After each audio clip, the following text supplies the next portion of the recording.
Secretary Gregorio Jonassan, Department of Information and Communication Technology, representatives from the Embassy of Japan in the Philippines, their participants, partners, and friends.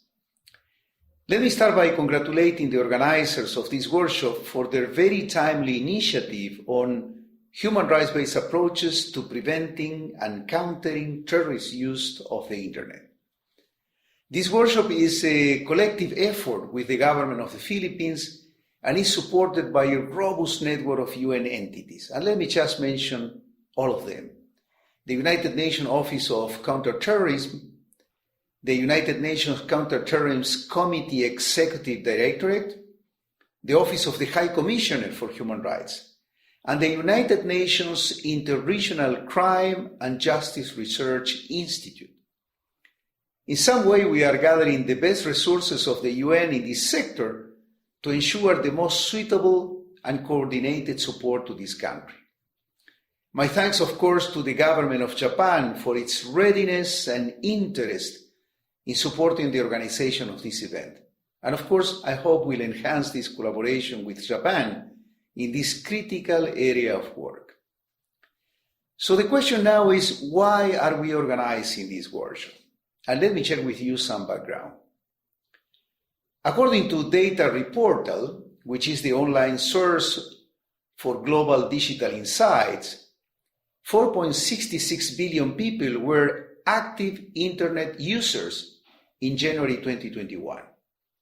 This is close to 60% of the world's population.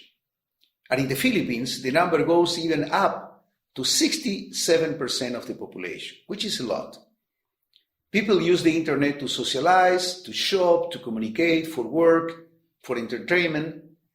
While digital technologies have provided us with new means of expression, advocacy, and empowerment, these tools also spread misinformation, hate speech, and violent extremism. They also represent dangerous tools for harassment, human rights abuses, and terrorist activity. The member states of the United Nations have expressed many times their concern about the use of new technologies by terrorists, and in particular, the use of the Internet to spread terrorist narratives, to radicalize followers, to recruit them, and to raise funds to enable further terrorist attacks. Against this backdrop, a solid and holistic strategy to counter and prevent violent extremism becomes an imperative.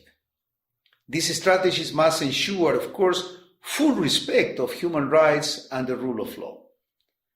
When performing online investigations, investigators should adhere to the principle of accountability, competency, objectivity, legality, and accuracy. Social media companies have an important role in the preservation of evidentiary data and should not remove content that violates their term of services.